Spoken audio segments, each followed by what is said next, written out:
Menjelaskan tentang mandi-mandi yang sunnah. Mandi sunnah itu banyak. Di antara yang pertama ghusl Jum'ah, mandi untuk sholat Jumat. Wahwa, adapun mandi Jumat afdaluha, mandi yang paling utama adalah mandi Jumat. Ini mandi sunnah, bukan mandi wajib ya. Bahkan ada ulama lain menyebutkan mandi Jumat itu wajib. Kapan mulai mandi Jumat? Mulai disunahnya kapan? Mulai disunahkan mandi Jumat itu kapan? Dimulai subuh hari Jumat. Isukan pagi subuh-subuh sudah boleh mandi Jumat.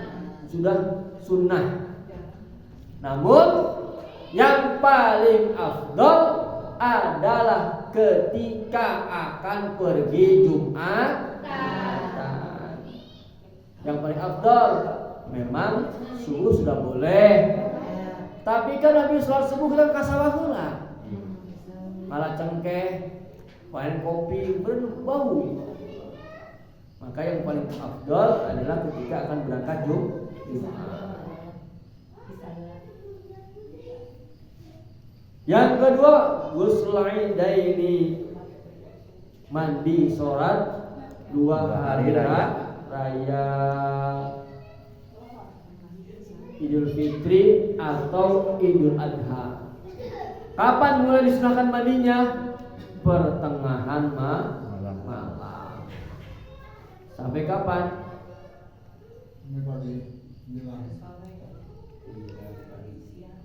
Sampai menjelang maghrib. Jadi mandi lain mandi sholat sunnah, tapi mandi lebaran.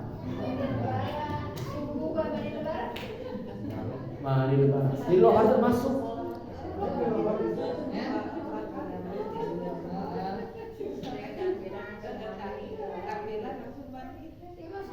Bahkan orang yang haid pun, yang haid pun disunahkan lebaran itu bentuk kegembiraan.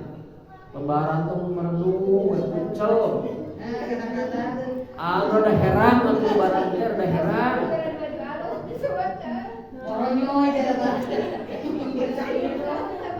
Lebaran itu mehong lebaran teh. Marehong. Ada herang lebaran. Yang ketiga, ghuslu ghusl mayyiti, mandi setelah memandikan mayit. Disunahkan, tidak wajib, disunahkan.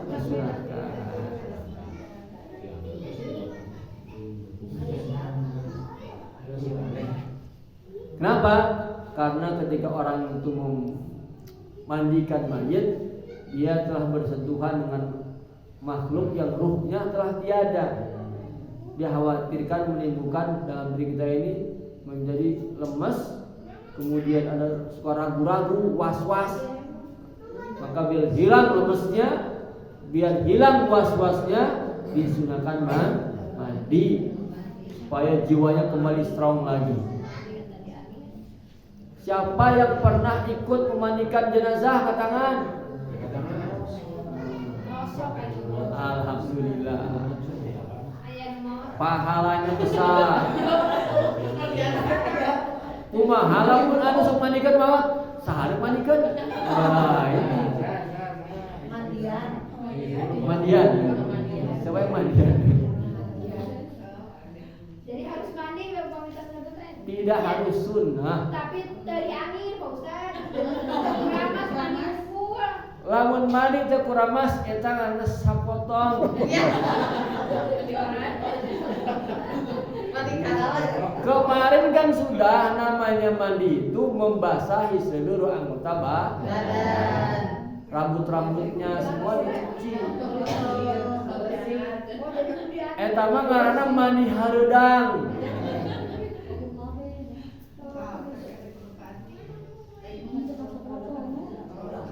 dipotong pahalana teu mandi teh mah.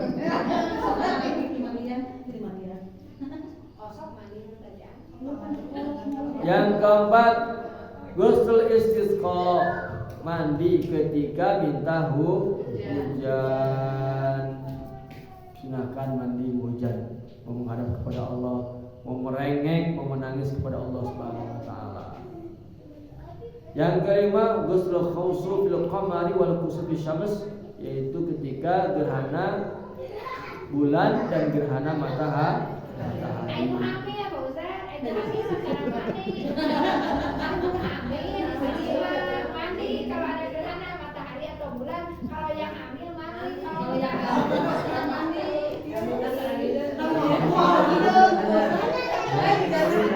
Salah.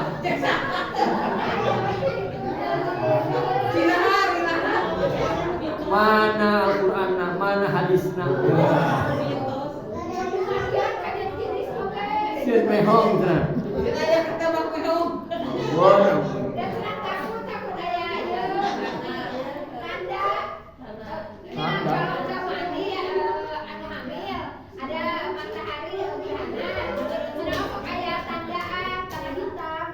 Oh, sieun tompel gerhana. Ini tompel tuh. Jadi orang oke Pak Ustaz, kamu udah mandi enggak mati kenapa sih Pak Ustaz? Gerhana itu tidak ada kaitannya dengan tompel ataupun tidak. Oh, tapi memang Pak Ustaz ada. Suatu ketika baginda Muhammad SAW di awal-awal Islam, setelah putra beliau wafat, muncul gerhana. Waktu itu orang-orang kan tidak percaya kepada Nabi. Allah, Nabi itu bohong, Tuhannya nggak ada, dia bukan Nabi, dia tukang sihir. Awal-awal penggunaan Nabi dakwah, semua orang tidak ada yang percaya dengan Nabi. Bohong, katanya kan Tuhannya nggak ada, Nabi palsu, tukang sihir. Setelah putra beliau wafat, tahu-tahu gerhana.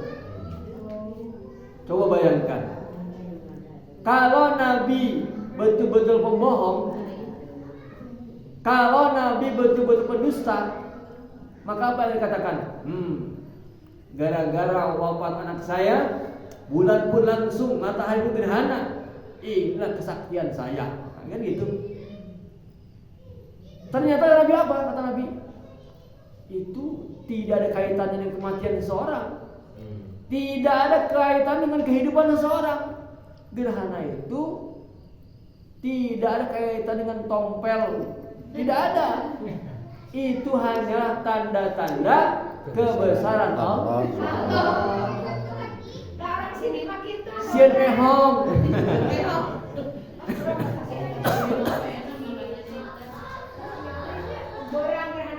Gerhana teh kan lain di Indonesia doang. Di negara batu itu kan gerhana. Nah orang boleh ke marehong. Padahal tara marandi. Orang boleh tara marandi. Kemudian yang ketujuh, yang keenam, ghusl kafir idza aslama, mandinya orang-orang kafir ketika masuk Islam. Yang kafirnya yang masuk Islamnya yang belum balik. Kalau yang sudah dia ini mimpi dan lain sebagainya, maka dia wajib mandi. Sudah nikah masuk Islam maka wajib mandi. Tapi kalau anak-anak tidak wajib, sunnah. Yang ketujuh, al-ghusl faqatil majnun wal mughma alaih. Mandinya orang yang gila. Ada orang gila, kemudian dia sadar, maka disunahkan untuk mandi. Orang yang ayan, epilepsi, ayan juga disunahkan mandi. Yang kedelapan al-ghusl hijamati, mandinya orang yang telah berbekam. Bekam dia apa pakai dia bekam darah mandi. Kemudian al-ghusl fil masjid, yang kesembilan mau ke masjid mandi dulu. Masjid ini kan tempat yang mulia, tempat kumpulnya para malaikat, tempat kumpulnya tempat sumbernya barokah rahmat. Maka masuk masjid disunahkan mandi. Yang ke-10 ghuslu kulli lailatin min lailatul Ramadan, mandi setiap malam pada bulan Ramadan. Dimulai dari menjelang maghrib mandi. Kemudian mandinya orang haji dan umroh. Yang ke-12 al-ghuslu lidukhulil Madinah Rasulullah sallallahu alaihi wasallam, ke kota Madinah mandi dulu. Kemudian hadir ke tempat undangan perkumpulan kaum muslimin, majlis-majlis kaum muslimin disunahkan mandi. Pertama mandi sama. Pertama nganggur nyeburan awak. Mandi itu dari ujung kepala sampai ujung kaki, itu yang berpahala. Itu yang berpahala. Lamun setengah banyak nyeburan awak kayak.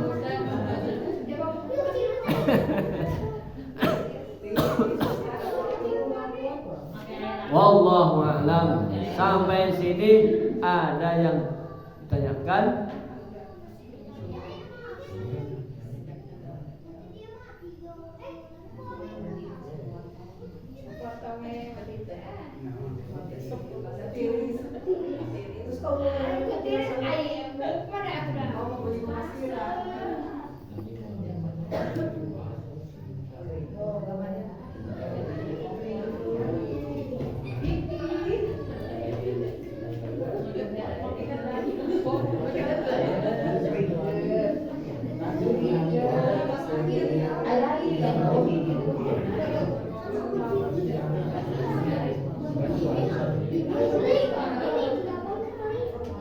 Sampai sini tanyakan?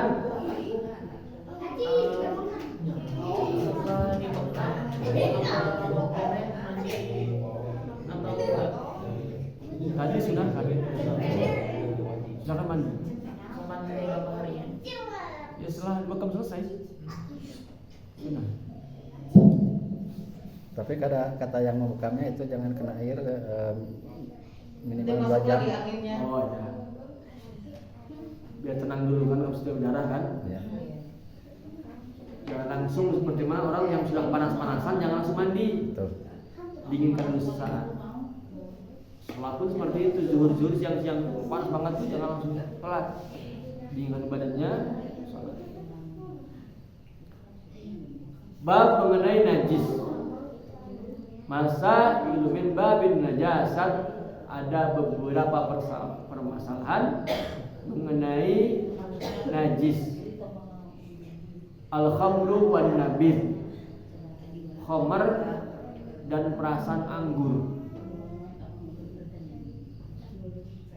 Khamar, minuman perasan anggur yang difermentasi, itu semuanya memabukkan dan najis. Alkohol, minuman alkohol ya, najis. Maka kalau orang sholat di kantongnya bawa minuman keras, sholatnya tidak sah karena membawa najis. Apa itu khamar? Khamar adalah ma'utuh tidak min asiril ainam, yaitu sesuatu yang diproses daripada perasan anggur. Adapun nabid yaitu suatu perkara yang diproses selain daripada perasan anggur. Yang terbuat dari perasan anggur itu namanya khamar. yang selain anggur yang difermentasi jadi minuman keras yang memabukkan, itu namanya nabid. Contohnya tuak dari aren. Tuak dari aren yang bikin dewa mabuk, teng teng teng teng teng teng teng. Dari aren tapi didiamkan sampai memabukkan. Peut. Oh peut bang, betul ya. Amis peut bang. Keur orok bae, keur orok. Dan baheula teh anu merakene kan pasti masak ya. Jadi pakai nyerenis. Nah, tahun 80-an. Jadul.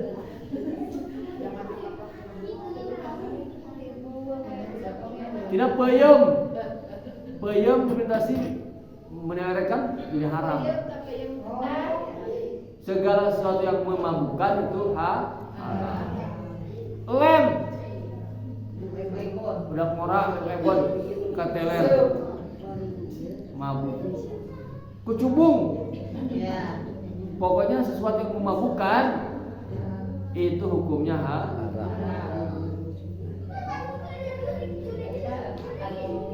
Yang memabukkan itu ada yang berupa cair, ada yang berupa barang padat. Yang cair yang minuman keras, yang padat adalah pil ekstasi, narkoba banyak, antimo,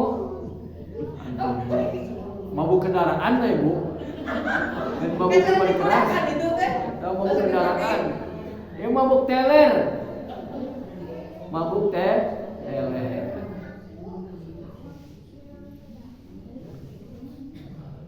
Kemudian apa lagi yang diharapkan? Makan bangkai. Bangkai itu apa? Bangkai itu adalah hewan yang mati tanpa disembelih dengan syariat. Tires apa? Tiren. Ayam mati itu dipencit heula. Itu hitungannya bangkai. Ada orang punya sapi, hayang ada daging sapi, akhirnya copot seketik dagingnya 1 kilo tidak pahan, tidak kaki, itu bangkai. Sapinya masih hidup, diambil bagian dagingnya, itu namanya bangkai.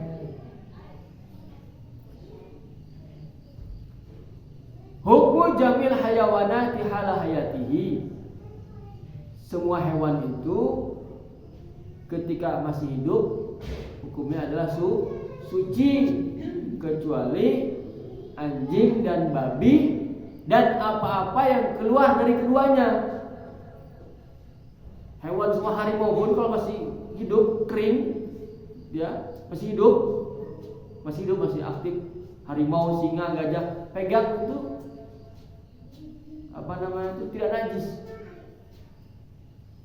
Asli hewan itu semua suci kecuali anjing dan babi dan apa-apa yang keluar dari keduanya. Anjing nikah aja keluar hayam misalnya. Hayam itu pun gak boleh makan. Najis, ugulado. Pokoknya apa yang keluar dari itu semua saya bawa itu menjadi najis, menjadi haram. Walaupun bentuknya ayam, bentuknya kambing juga.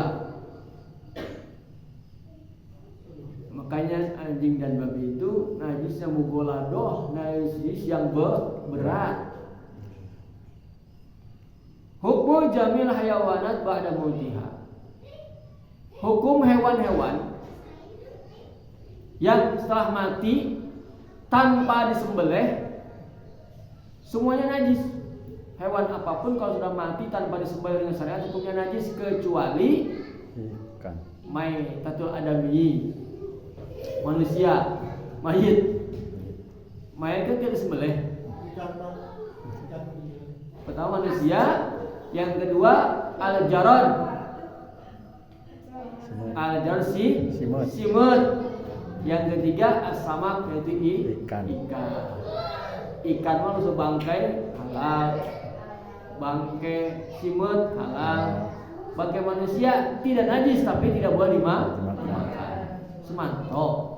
Nah, kan? Selembut hati Sumanto.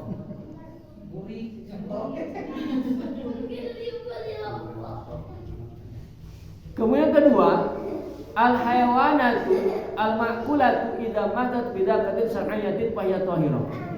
Hewan-hewan yang boleh dimakan setelah dia disembelih hukumnya suci. Ayam, kambing, sapi setelah disembelih dengan syariat hukumnya suci. Yang ketiga, al-hayawanatu ghairu ma'kulah idza matat kulluha najisatun walau zubihat. Hewan yang tidak boleh dimakan, hewan yang tidak boleh dimakan contohnya, hewan yang tidak boleh dimakan contohnya kucing, nanti careuh. Maka ketika dia mati hukumnya najis walaupun disembelih dengan bismillah, dengan syariat kayak kucing. Bismillahirrahmanirrahim. Najis karena dia pada dasarnya tidak boleh dimakan. Hukumnya najis walaupun disembelih dengan syariat. Wallahu a'lam. Cukup insyaallah. Sepertinya sudah boleh tunduk. Sampai sini tanyakan. Allah alam, semoga kita semua diampuni oleh Allah, dirahmati oleh Allah, diridhoi oleh Allah, dan semoga asbab ngaji kita sebentar ini menyebabkan Allah ridho kepada kita dan agar nanti dibangkitkan bersama para alim ulama dan baginda Muhammad SAW. Amin Allahumma amin. Kalau lebihnya mohon maaf. Wassalamualaikum warahmatullahi wabarakatuh.